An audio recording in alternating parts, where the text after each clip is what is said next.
What's good, Dolphin fans? Mike Brown and Pops here for episode 21. Bottoms up, fins up. Pops, you're in Austin. What's going down? First of all, Happy New Year and happy, healthy 2023 to all of our, even at this point, faithful listeners. That's true. Yes. I will say the only person who suffered as much as me today, sitting in Pluckers in Austin, watching was you sitting watching the Texans live. Yeah, that was tough. I bought the tickets a couple months ago. You want to talk about just a terrible team. I mean, the Texans are awful. Dolphins lose 23-21. I got to tell you, man, I'm not mad at this game, and I'm going to tell you why. You play without Bradley Chubb, Xavier Howard, Tua Tagovailoa, Teron Armstead. You lose Teddy Bridgewater in the latter part of the third quarter. Like, what do Dolphin fans want? Like, I don't know. I don't know what they're looking for. I don't understand. I mean, I get being mad at them losing. Like, I get it. Trust me, I get it. As Rockets fans, being the worst team in the NBA, like, we get losing. But going into this game, I didn't have a good feeling about this game when I saw the inactive list. Now, I think that there's a much bigger problem with this roster that we're going to get into. But I don't know how you felt watching the game. I didn't have a good feeling about this game. Beating Bill Belichick in New England at this point in the year with playoffs on the line, I don't see it. I didn't see it. Dude, it's not a good New England team. We were not a good team.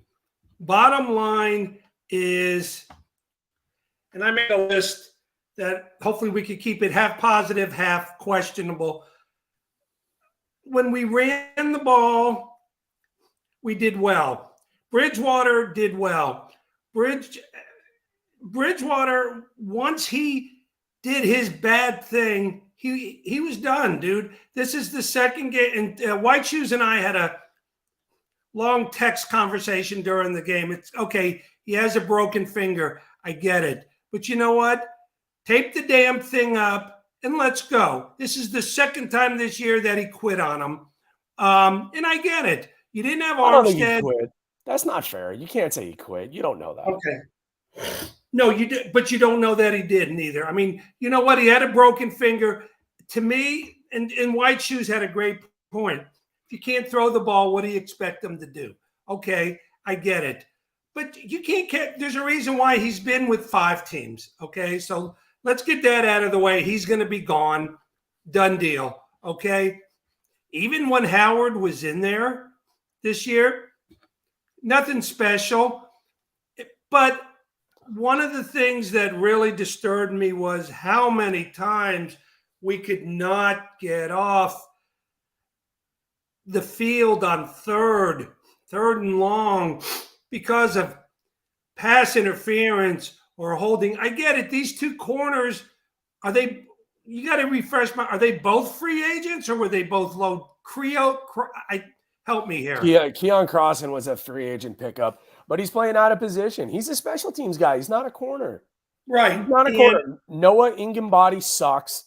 It's time for him to go. And White Shoes is right. And he kind of pulled me back down to earth. He's got a broken finger. What do you expect? And I get it. I guess it was just more disappointing because couldn't get off the field. And when you're driving, looking to put a little distance between you and your opponent, and your kicker just shanks. This is not the first game. It sucks the air out of you. And he's now 1-6 on field goals longer than 50. And a 50-yard field goal is nothing to sneeze at. But Sanders is a problem. But there's a much bigger problem that you haven't brought up yet. A much bigger problem. This roster is filled with a bunch of guys right now who have shown that they can't stay healthy. Their most important players, Tua, Byron Jones, Xavier Howard, now Teron Armstead, who's now missed multiple games. You know, Chubb has been injury plagued since he's gotten here. He hasn't exactly set the world on fire since he's been here. That's not a recipe for success when you have guys who are notorious for not being able to stay healthy. Okay, so go back and look. Tua couldn't play. He didn't play a full year in college without being hurt. Okay, and I'm not dumping on him. I'm just going to give you. You can dump on him because it's. I don't know. I don't want to be that guy. Tua couldn't stay healthy. When we got Armstead, the big knock was can't stay healthy. Nope. Can't stay healthy. Nope. Brian Jones has not stepped on the field this year, and nobody knows why. Okay, now at least guys like Brandon Jones, Nick Needham, Trill Williams, these guys went out there and they balled their ass off and they got hurt, okay? Legitimate. Those are legitimate injuries. Austin Jackson, another guy made out of glass, okay? I don't know what the answer is. Fisher didn't play today either. Their offensive line was in shambles. Who didn't play? What's it called? Eric Fisher. Ever since they picked him up, I mean, he hasn't played at all. Well, that's my point. Is he can't get on the field, and the thing is, another thing that not enough people talk about, in my opinion, blaming this on Mike McDaniel is not fair. It's not fair. My good buddy John, who I met at the Chicago game a couple weeks ago, he and I were talking about this today. You can't blame McDaniel for this. I'm not laying this at the feet of Mike McDaniel. You didn't hear me mention his name one time. Well, no, I know. I'm saying I've seen it a ton today. And again, we live in this society where people want instant gratification. I get it. I'm right there with instant gratification. But this guy, like, my problem is everybody that wants to give me another coach that can handle what Mike McDaniel has had put in front of him this year. You can't do it. There's not another team in this league that has gone through what Miami has gone through this year. Sorry. Point one out. But point one out to me. Let's go but. Okay, so let's take everything you just said and mix it up in a salad bowl and go, what do you expect? Our 5 losses, we've led in every game, and we have come within one score of winning all 5 of those games. Agreed. Okay? Agreed. So, was Tua playing some of those games? Yeah. Was Armstead playing? Yeah.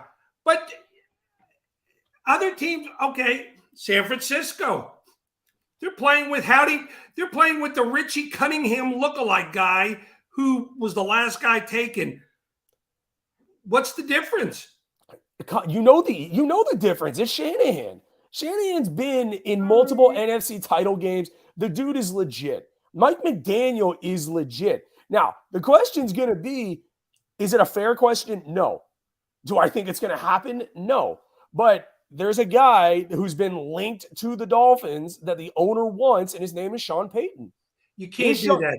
You can't fire McDaniel. Why not? You can't, because it's just like with free agents that you sign and then you trade them away. But that's not the question, though. It is the question, because if you do that, if and when Sean Payton ever leaves or dies, you're never going to get another guy to come sniff your ass again. That's not true. No, it's not true. Okay. Because it's an NFL job. There's 32 of them. Trust me, there are guys that would line up. The question is, let me ask you this. Okay, answer me this. Yeah, you know what, though? Because we've been such great, of character. Adam Gase was great. Cam Cameron, 1-15.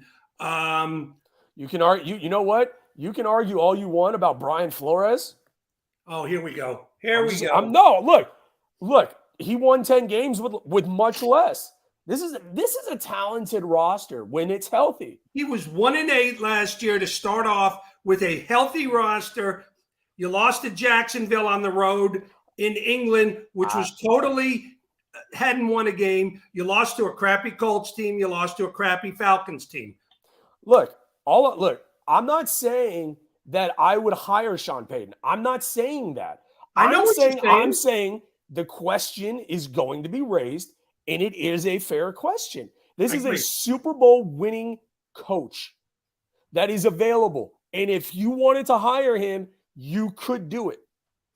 He can be had this offseason. The question, look. He might not want to come here. Well, look, Chris Greer, you got to start. He's been with the Dolphins since 2000. This is now 22 years. And he's never done anything of significance. He's only been the GM for 6 years.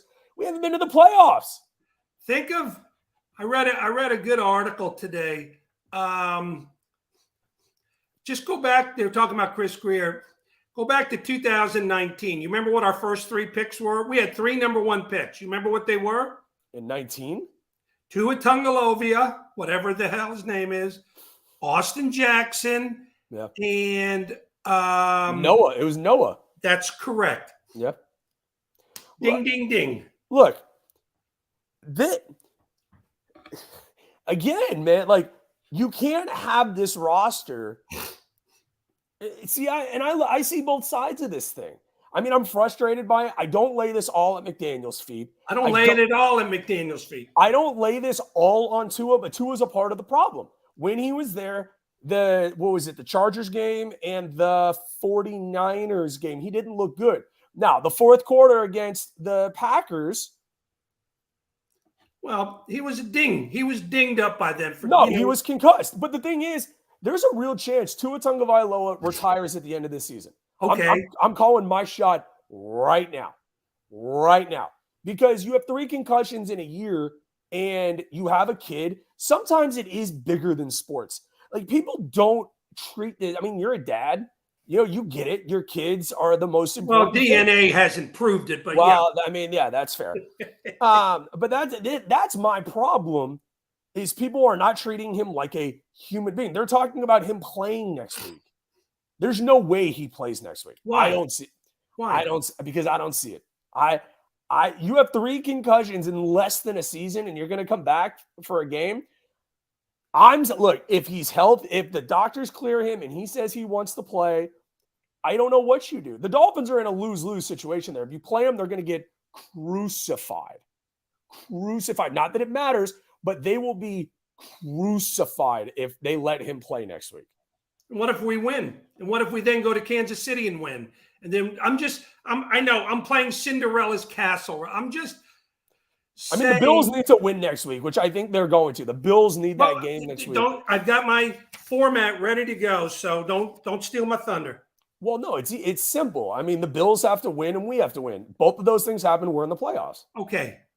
First of all, on the glass is half filled side, at the beginning of the year, our goal was the playoffs, right?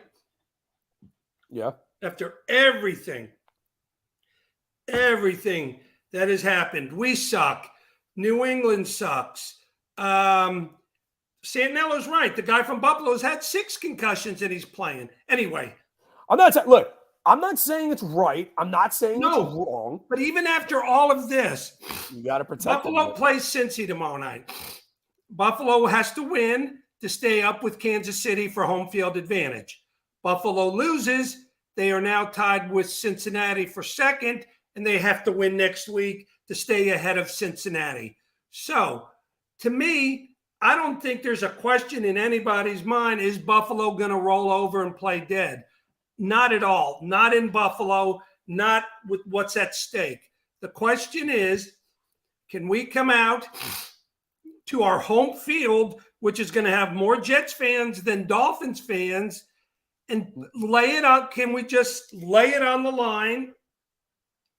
I watched the game today, okay? Thompson, with a full week's worth of work, is serviceable, okay? Hi, Lori. He had a play to Tyreek Hill. That was a horrible call, okay? No, it was bad. He had a ball bounce off Tyreek Hill's hands. Okay. He had a great scramble for a first down when we were only down by 2. And Tyreek Hill was, after game number 16, was lined up wrong, just like when our offensive linemen are false start. Or there's signs. Is this kid Earl Morrall? No. He's not even Earl Brown, my dad, may he rest in peace. Okay? But what I'm saying is you give Skylar Thompson a week's worth of repetition. We've got playmakers. Get the ball into the playmakers' hands next week. Hey, what, you think the Jets are any better right now than us? I'm not saying that they are. I'm not saying that they aren't. I'm saying, look, I agree with you. I don't think Buffalo is going to roll over next week. The biggest problem that the Miami Dolphins have right now, they have a quarterback problem. And nothing. We're saying the same thing. I know, but what I'm saying, nothing else matters. Nothing matters at this point outside of that. Period. You can't win games in this league if your quarterback doesn't play well. But how many teams can say that who have quarterback? You can say that about any team. Well, if the quarterback doesn't play well, you lose. Like in the NBA. Wow, man. But you have to solve it. Like, that's the problem. Okay, well, they have bet. I have a solution. What's the solution? Well, first. Well, I think it's so. What? Tua needs to decide if he's in or he's out. Like, no, we're going to have to decide that for him. Okay. Well, You're then coming make a decision as a backup, or you've got to make a decision. No, I'm talking about next week, because right now it's selfish to just keep the team in limbo. Like, you've got to make a decision. No, someone's got to get the first team reps this week. That's what I'm saying. I think it's going to be Skylar Thompson. I don't think Tua plays next week. Okay. So back to the half full. The goal was the playoffs. I get it. Let's say next week we're talking, oh my God, we played a great game. We're in. Then we get to hear about Kansas City's going to kill us. I just want to enjoy looking forward to next week. And if we're in, I don't want to hear any of the whining for a couple of days. Don't listen to these idiots. I know, but I'm just saying, okay? No, but there's going to be that. There's going to be those people. I don't care. Make the playoffs. I agree with you. But to be honest, they don't deserve it. They have crapped the bed 5 weeks in a row. You could have clinched this thing multiple weeks ago. So is the Jets. So why did the Jets deserve? Well, they're out. Jets are done. I don't disagree with you. New England. I don't disagree. Are we limping in? Are we limping into the playoffs? We are so limping into the playoffs. Not even close. I don't think they're getting in. I'll be honest with you. I'll make my bet right now. I think that they win. I think they beat the Jets next week, and I don't think the Bills are going to win. I just don't. They're not losing at home. Not with who are they home playing? Field advantage on the line. No way. Who are they playing? Who? Next week. Who do the Bills play next week? New England. Oh, yeah. Look, we're going to watch the game together. There's no doubt. I love this team. I'm a Mike McDaniel guy. They've got – I'm not envious of them, dude, because I have no idea what they would do. I don't know what they're going to do, because I could see Stephen Ross jumping off the deep end here. Next year, we could have Sean Payton and Tom Brady. I'm saying that right now. I would call my shot. There's a legitimate shot at that happening. Well, my shot is, I'm telling you, I'm tired of everybody bitching about, our first-round pick, Tyreek Hill, which I make that trade 1,000 times. 100%. In a row.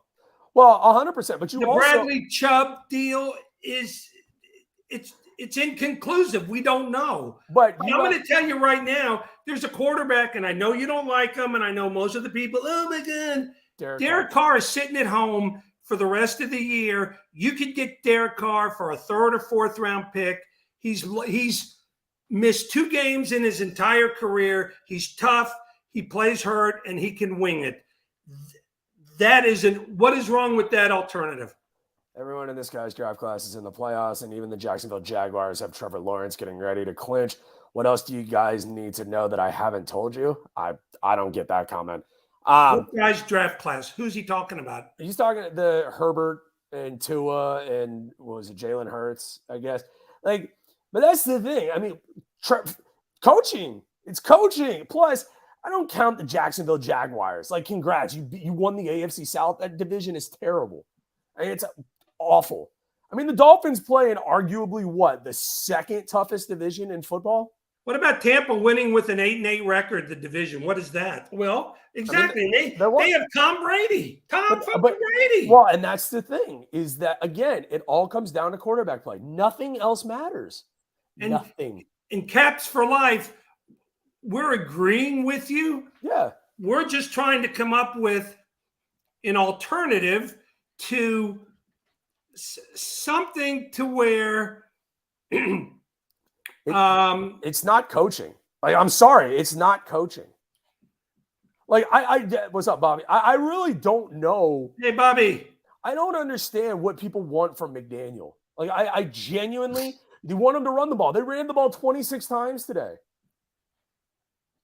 You know, this is a quarterback problem. They have a quarterback problem. It's okay to admit that, but you got to solve it. I agree with you. I would take Derek Carr or Jimmy Garoppolo on this team any day of the week. Do we have a quarterback problem, or do we have a problem with the quarterback that had a history of being hurt and has never played a full season? It's all encompassing. It's a quarterback problem. You don't have a good backup, and you don't have a reliable starter. When he's in, he's phenomenal. Tua Tagovailoa is a star-level player when he's on the field, but he has a problem. No one has ever taught him how to quarterback. No one's ever taught him. He doesn't know how to slide, and he hangs on to the ball too long. The play that he got hurt on in Green Bay, it was a play where he held on to the ball too long. He doesn't know how to slide. No question about it. So you have a quarter. That's what I'm saying. Like, we're all saying the same thing. But yes, I agree with you. There's a chance the Dolphins make the playoffs. Absolutely. Absolutely. I'm not going to argue with you guys. If Uno was healthy, that would be our best chance to win. But for the third year in a row, he's not. That's my beef. I don't think that's wrong for me to say. Let's move forward. No problem. Agreed. We're not arguing. Yeah, there's no argument. This is sports talk. This is all fun. Yeah. Right. But the thing is, and what Santinello said earlier, this is the problem. Another problem. The Dolphins have built part of their roster to win right now. When you sign guys like Teron Armstead and acquire guys like Bradley Chubb, you have guys like Jalen Waddle, you're Xavier Howard, you're going to pay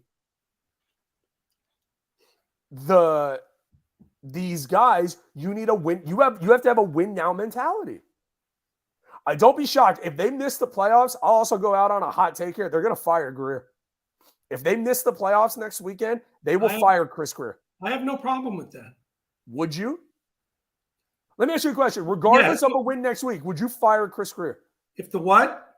Regardless. Even if they make the playoffs and get beat by Kansas City in the first round, do you fire Chris Greer? Yes. Interesting. Okay. Yes.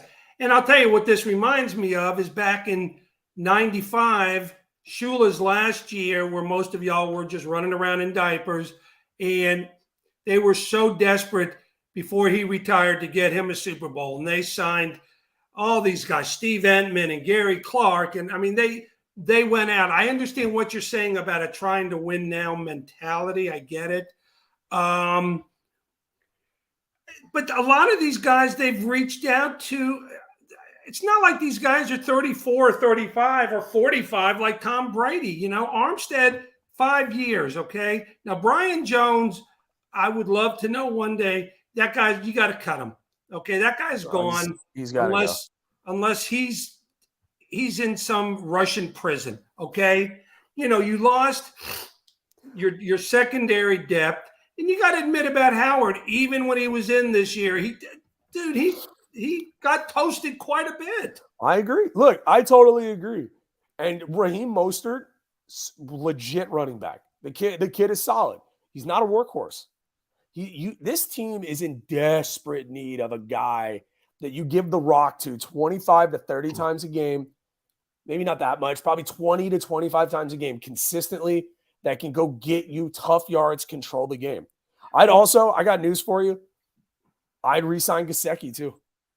I think this team is going to need Gesicki moving forward. They have a quarterback that doesn't use him. I don't think he's going to stay. I've said it all year. I think he's going to the Texans, but I would like to re-sign Gesicki.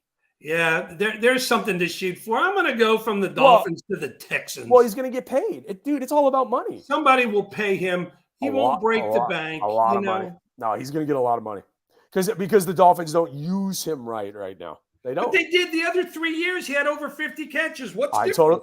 McDaniel, his offense isn't built for a guy like Gesicki. And that, look, before we sign off, because what about the guy from the 49ers, the tight end? That guy's an all-pro. George Kittle? Yeah, McDaniels was there. What's the difference? Kittle's much better than Gesicki.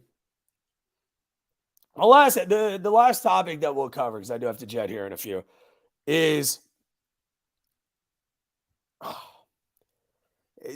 I don't know. Maybe we can get, when Derek Carr comes, maybe we can get him to bring Josh Jacobs with him too. What do you think? Yeah, see, that's a guy that I would pay a lot of money for. A lot of money for a guy like Josh Jacobs. And this is the thing. Like, if we miss the playoffs, all hell will break loose. Like, I don't understand that. The world is gonna go on, even if we miss and I get what Cap for Life says. Yeah, I get it. I get it. Internally, they're gonna look at this and say, this is the biggest collapse since 1993 when they started off something crazy like 9-2. Yeah. Remember, I don't know if you remember that. You were too young, but they beat Dallas on Thanksgiving Day when Leon Lett tripped over his own dumb brain, and then they didn't win a game the rest of the year. You could argue. I would never make this argument, but I could hear this argument. Missing the playoffs might be the best thing for this roster and coaching staff and front office, because it might be the wake-up call that they need to address real issues. They still don't have a good linebacking core. Their linebackers suck overall. We haven't made the playoffs since 2001.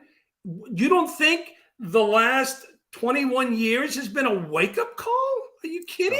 Nope. Then you know what? Then we're in bigger trouble than I thought. No, but hear me out. This is the most talent that they've had on the roster in that time frame. There's no argument to that. This is the most talented. No, they've been in the playoffs in the last 20 years. They went with Matt Moore. They haven't been in the playoff. When was the last time the Dolphins were in the playoffs? Well, Matt Moore lost, but they had the game when they had Lamar Smith back in 2001 or 2 against the Colts, and they won in overtime. And in 16. Yeah, they were in the playoffs in 16. They haven't been in the playoffs in 6 years. They lost in the wild card round. Is that 16. Not a wake-up call? Again, hear what I'm saying. This is the most talent that they've had on the roster, you could argue, in 20-plus years. You have to address the quarterback room. We're saying the same. We're saying the same thing. I know.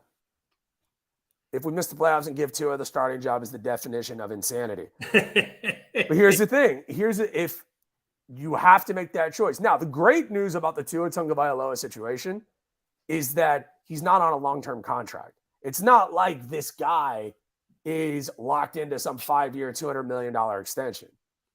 Now, would I make him the backup? No, I wouldn't. You either have to move on or stick with him.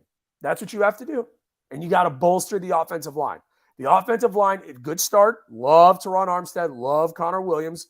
When Teron Armstead is healthy, you've got to continue to bolster that line. Get rid of guys like Eichenberg. Eichenberg sucks. You've got to build him. It's his second year. Come on. He sucks right now. It's not any good. Well, he sucks right now because he didn't play. He hasn't played for like 2 months. I get it. But when he was in, he hasn't been good. You got to have somebody who can be a backup. And that's what he is. You need to go out. You're right. You got to fix the line. And I still say that next year, the guy who lines up under Connor Williams will not be a guy with a name that you can't pronounce. It's going to be Derek Carr. It might be Garoppolo. As much as McDaniel is infatuated with the receiver we got, I forgot what his name is, the one they brought over, and Mostert and Jeff Wilson. Yep. And you know what? Garoppolo is a systems quarterback. But once again, he's hurt every year. But he's perfect. I mean, he's perfect for what this team needs. They need a game manager. Somebody said it on Twitter earlier, and I love this idea. They need a Matt Moore. Like, they need not actually Matt Moore, but they just, Jay Fiedler. They need that guy to just get the ball to their playmakers, man. Well, you're talking about a guy like Chad Pennington, too. Yeah, you need a Chad Pennington. You need a guy that's not going to lose you the game. That's all you need. You don't need a $200 million guy. Garoppolo could be that guy. Garoppolo very easily. Carr's not a $200 million guy either. Yeah. I don't hate the idea of Derek Carr. I don't love the idea of Derek Carr. What I do like about Derek Carr a lot, his teammates love him. Like, they go to the mat for this guy. There's not one guy that I've found who has said a bad word about Derek Carr. Now, to be fair, there's been some rumblings about Tua in not like in a malicious way, guys love him, but there was definitely some, I forgot what article it was, but one of the Dolphins beat reporters got a guy in the locker room who didn't have the greatest things to say about Tua. It's fair. It's fair. You want to know? He can't stay healthy. Some old articles and find me how many guys personally, because they were tired of getting their ass chewed, didn't like Marino, but they respected the heck out of him. Oh, 100%. 100%. Now, with Derek Carr, this is probably a 10-win team, 10, 11-win team, I would say. Turns the ball over. He already turned the ball over a lot. McDaniels, Josh McDaniels he's got a really complicated system. But McDaniel has a lot of stuff to learn this offseason, and he's going to grow. I believe in the guy. I think the guy's great. I really do. And it's his first year. He hasn't even coached a full season. Well, yeah. He's going to learn a lot. I think he's got to tone the offense down. Way too many illegal shift penalties. He's got to clean that stuff up. It's hard. It's hard in the middle of the season. He's going to learn. And y'all must think, I'm not related to Derek Carr, but here's my pros on him. He's still young, okay? He's got a team that, for whatever reason, dying to get rid of him. He's easily obtainable. You can then turn around and concentrate on offensive linemen, some linebackers who actually can have some coverage skills, okay? Brian Jones is going to bring you $24-something million next year. Bless you. Brian Jones is going to bring you a lot of cap money next year, I agree. Byron Jones is gonna save you some money. But I don't even know. I was watching the whole game today. I don't know if I saw or even heard Melvin Ingram's name mentioned. He's come back to the means. Jalen Phillips, same thing. You've got some pieces. There's no doubt. And next week is going to be huge because I hope we haven't won in 5 weeks. It's tough. I mean, it's tough, but we appreciate you guys listening. Yes, thank you so much. If y'all are on Twitter, make sure to follow the Finstalk Sports Network at Finstalk Network. Follow me on Twitter at Mike Brown _2020. We'll be back live with you guys this week to break down all things Dolphins, Patriots, and whatever else comes up. And until next time, Dolphin fans, fins up.